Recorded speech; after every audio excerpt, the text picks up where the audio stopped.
Hello everyone, my name is Courtney Peterson. I am the Vice President of Competitive Events. Today I am going to teach you how to go beyond with STAR events. What is a STAR event? I'm going to start off simple for people who may have never heard of STAR events before or have very little knowledge. A STAR event stands for Students Taking Action with Recognition. A STAR event is a competitive event and allows you to compete in FCCLA. There are over 30 events to choose from, so there's plenty out there.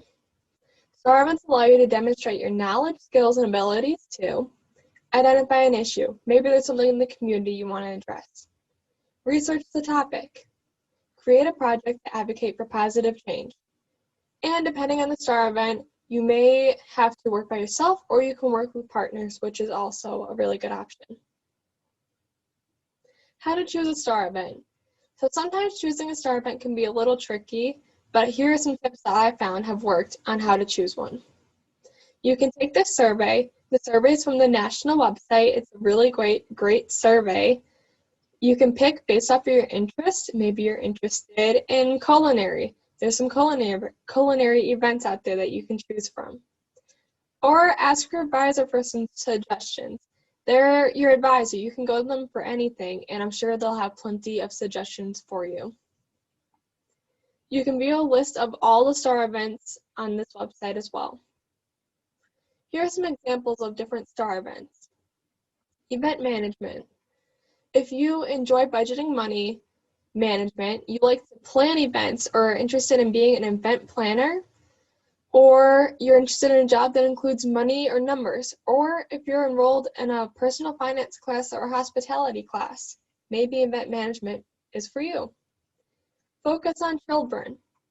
If you're interested in teaching, you want to become a teacher, you like working with children or are taking a child development class, maybe give Focus on Children a look. Chapter Service Project Display. This is one of my favorite events and I've competed in it multiple times. If you're interested in seeing change in your school or community, you like to lead events, you're interested in fundraising, or you're enrolled in a leadership or service-based course, maybe give Chapter Service Project Display a look. And repurpose and redesign. If you're interested in repurposing in fashion, you like to be creative, or you're taking a fashion or design class, maybe look at that one. Here are some tips for STAR events. Before you pick out your STAR event, read the rubric thoroughly and go to your advisor with questions. Fill out your planning process right away. I can't stress that enough. Some people like to wait or fill it in after they're finished with their project. And trust me, I've done that before. It's not the best of things to do. Create a specific timeline with dates and deadlines to stay on track. And that's another big part of the planning process. The earlier you start, the more time you have to finish your project. If you're working with partners, choose a partner you know you work well with. And choose a partner with a similar schedule so you can work together. So one partner isn't doing all of the work. Going beyond with the planning process. The planning process starts off with identify concerns. Brainstorm ideas or state the problem you want to address if you've already determined that. If you have a long list, narrow it down to something that is manageable with the interests and concerns of your or your partner's ideas. Set a goal. That's the next step. Get a mental picture of what you want to accomplish and write down your idea or your ideas as your goal. Make sure your goal is something you can actually achieve. Try writing it like a SMART goal. Consider what resources you have available to you as well. Don't set a goal where you can't achieve it and don't set yourself up. Form a plan. The next step. What needs to be done to reach your goal? Figure out the who, what, when, where, and how. List the abilities, skills, and knowledge you will need to complete your project. Going beyond with the planning process again. Form a plan. List other available resources, like the people, places, and publications and funds. Make a workable timetable to keep track of your progress, and this is where starting early will help you again. List possible problems you might face and develop plans if necessary.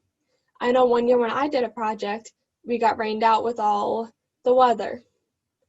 Come up with ways to recognize your accomplishments along the way. And act.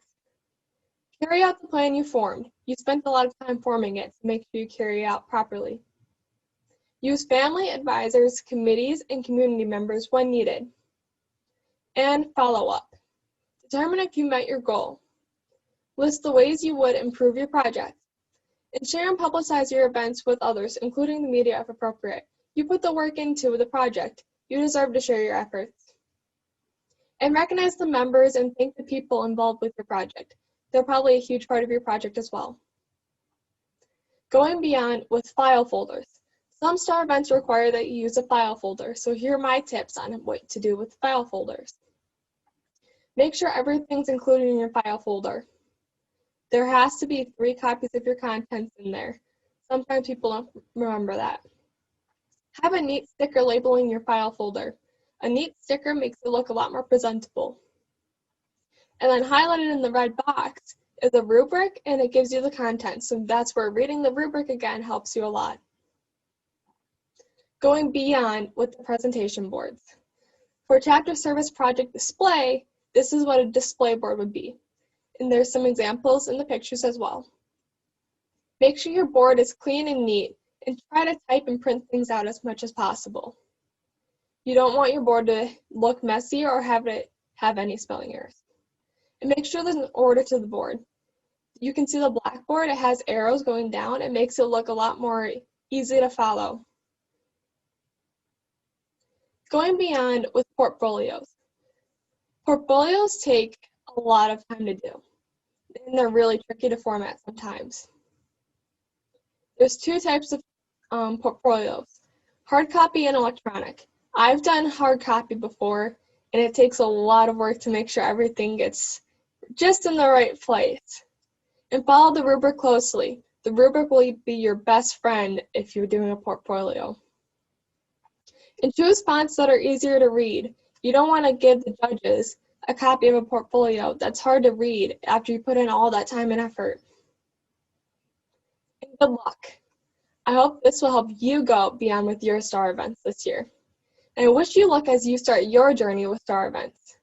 If you would like to contact me or have any questions at all, please email me at courtney.peterson@ngsd.k12.wi.us. I know you've got this.